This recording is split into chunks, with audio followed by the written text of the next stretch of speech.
Botox করার পাশাপাশি খুব চমৎকারভাবে মেইনটেইন করতে হয়, সেই মেইনটেইনগুলো কি কি? বোটক্স যে করতে আসে তাদেরকে বলি যে এটা হচ্ছে লাঞ্চ ব্রেক, মানে একটা ট্রিটমেন্ট। আচ্ছা, এই সময় খুব কম সময়ের মধ্যে এটা করা যায়।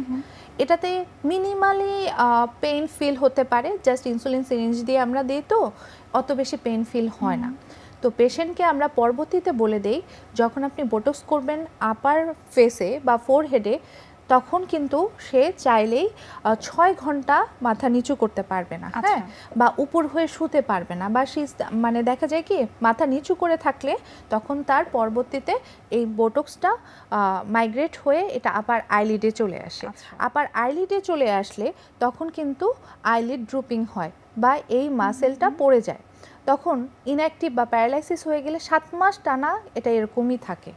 তো এই জন্য আমরা কিছু নিয়মের মধ্যে 6 ঘন্টার মধ্যে উপর হয়ে শুতে পারবে না, এবং হচ্ছে এই সময় টান টান থাকতে হবে, মাথা নিচু করে কোনো ধরনের কাজ করতে পারবে না, এবং হচ্ছে কোনো স্ট্রেনাস এক্সারসাইজ করতে পারবে না, জিমে যেতে পারবে না, বা এই সময়টাতে আমি বলি 48 আওয়ার্স সে জিমে অতিরিক্ত ওয়েট লিফটিং বা মানে এক্সট্রিম কোনো কাজ যেটাতে হচ্ছে তার বডি মুভমেন্ট থাকবে, এরকম কোনো কিছু থেকে বিরত থাকবে। বোটক্স করার পরে কিছু কিছু নিয়ম কানুন খুব স্ট্রিক্টলি মেনটেন করতে হয়, সেটির মধ্যে আপনি বলছিলেন যে 48 আওয়ার্সের মধ্যে খুব কোনো হেভি কাজ করা যায়। এর পাশাপাশি আর কি কি বিষয় মেনটেন করতে হয়? তার পানি খাওয়ার পরিমাণ, হ্যাঁ, এবং এই সময়টাতে সে মাসাজের মাধ্যমে, মানে মাসাজ করতে পারবে না, হ্যাঁ, যদি মাসাজ করে তাহলে তো এখানে আমরা ইনজেকশনটা তাদের আবার ছড়িয়ে যাবে, হ্যাঁ, ডিজলভ হয়ে যাবে, তো দেখা যাবে আদার্স পার্টে চলে যায়। তো এ সময়ে মুখ মাসাজের মাধ্যমে এমন কোনো কিছু সে করতে পারবে না, সেটা যদি ময়শ্চারাইজার দেওয়া হয় বা ফেস ওয়াশ হয় বা হচ্ছে অন্য কোনো মাসাজ বা অন্য কোনো করতে, এটা করতে পারবে না সে। এটা ছাড়া তার পানি পর্যাপ্ত পরিমাণে খেতে হবে, হাইড্রেশন অনেক ইম্পর্টেন্ট।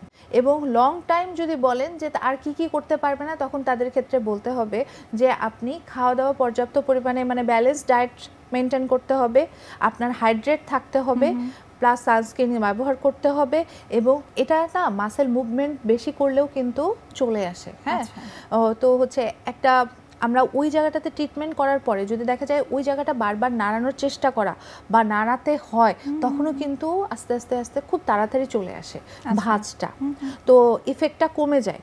তো তাদেরকে আমরা বলি যে হচ্ছে আপনি নর্মালি আপনার সুবিধার্থে যত স্টে করে যাতে লং টাইম, তখন আপনি একটু এই জিনিসগুলো একটু মেনটেন করেন।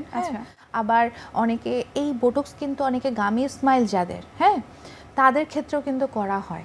এটা কিন্তু সেলিব্রিটিদের ক্ষেত্রে দেখা যাবে খুব কমনলি এটা করা হয়ে থাকে। এটা যদি নিয়ম মেনে সঠিক উপায়ে সঠিক কনসেন্ট্রেশনে করা হয়, খুবই ভালো রেজাল্ট আসে।